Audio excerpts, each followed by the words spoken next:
lost and insecure. You found me, you found me. The Fray performing at Sundance's celebration of music in film. Welcome to Park City, Utah, the 2013 Sundance Film Festival. Hi there, I'm Tim Bolen. I'm going to be your host for the next half hour. We are talking everything Sundance. And you know, this festival, it's a little bit different than some of the others. This is my first time here, but this is why I think it's a little different. Reason number one, Park City isn't that big. It's kind of a compact little town. So a lot of Sundance happens right on this main street. And actually, in some cases, you can walk from venue to venue. Reason number two, it's in January. We're in Utah. It's cold, it's snowy, but the mountains all surrounding around us, the scenery is spectacular. But most importantly, what distinguishes Sundance from the rest, and really it's the reason for being, they support independent creative films.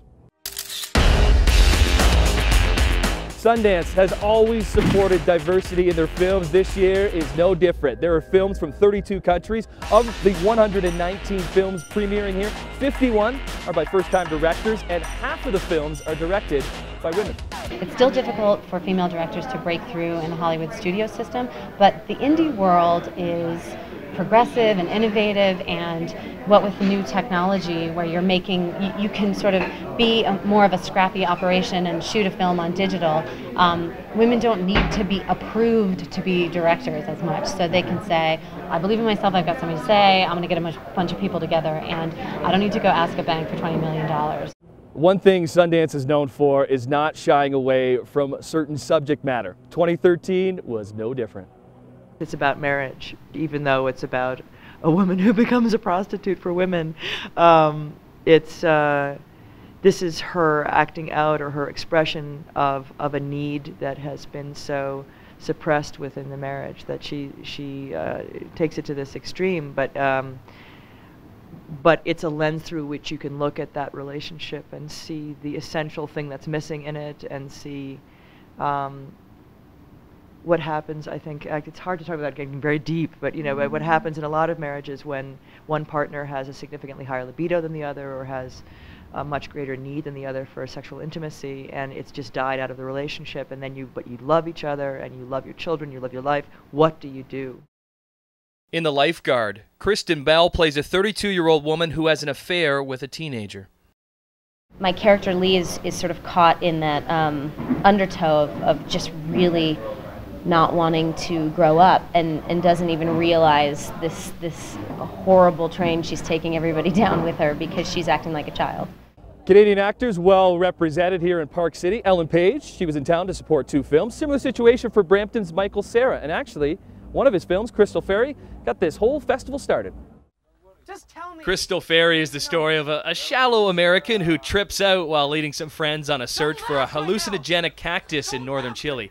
Filmed in just 12 days, with most of the dialogue ad-libbed, it allowed Michael Cera the opportunity to try filmmaking improv style. The process of making this movie was different from any experience I've had, because we were in the middle of nowhere and just with one camera and all of us, and there was no dialogue written, we just had the story, so it was really unique. It's hard to compare it to any other experience. When you don't have a script, as the director, when do you know to yell cut? Yeah, you know, but I did have this, I mean, I had an outline, and it's Crystal Fairy. It's based on something that happened to me years ago in 2000, so I knew what I was doing. It was not that we didn't go, we had an outline, like a really specific outline, and we knew what had to happen in every scene. We just didn't have the dialogues and the specifics, you know, like little movements, or like he grabs a cigarette, like we didn't have that. But yeah, we had a screenplay with an ending. Interestingly, fellow Canadian Ellen Page was also trying her hand at improv acting for the film Touchy Feely, and found that to be a whole other learning curve. Improvise, like be chill, be cool.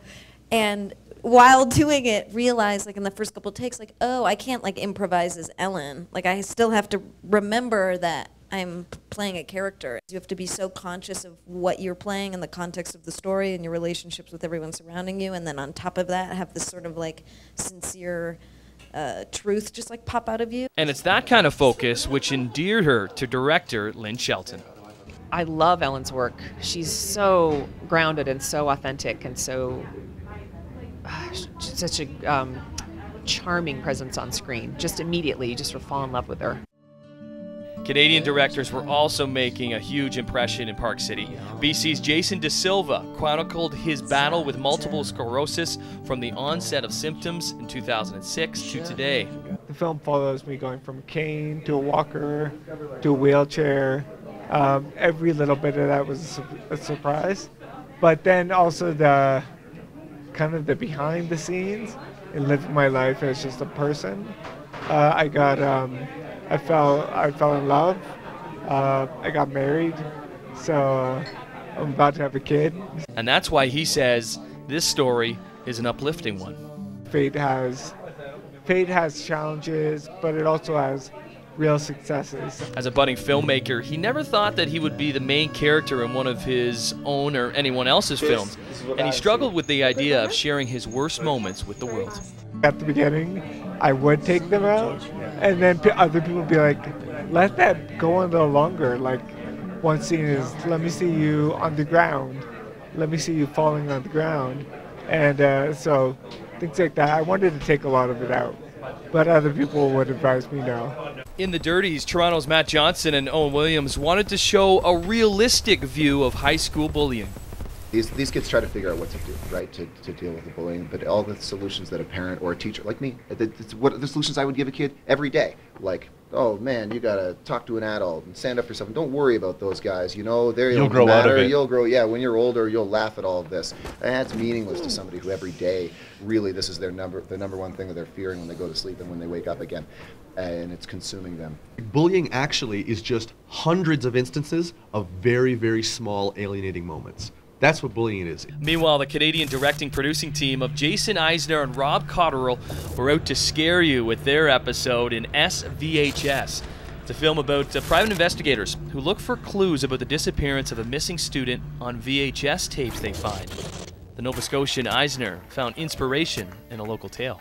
The inspiration for our film was a Nova Scotia story, Shag Harbor, which was one of the most famous kind of alien research sites where a UFO was supposed to crash in Shag Harbor.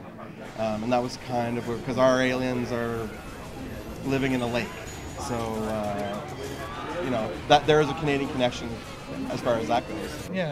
Yeah, there's more supporting evidence towards the Shag Harbor incident than the Roswell incident. The sister in the film gives an address to the police officers on the phone, and it's the same address to Shag Harbor. Still to come, Sound City comes to a Sundance. We'll show you how the music doc took center stage.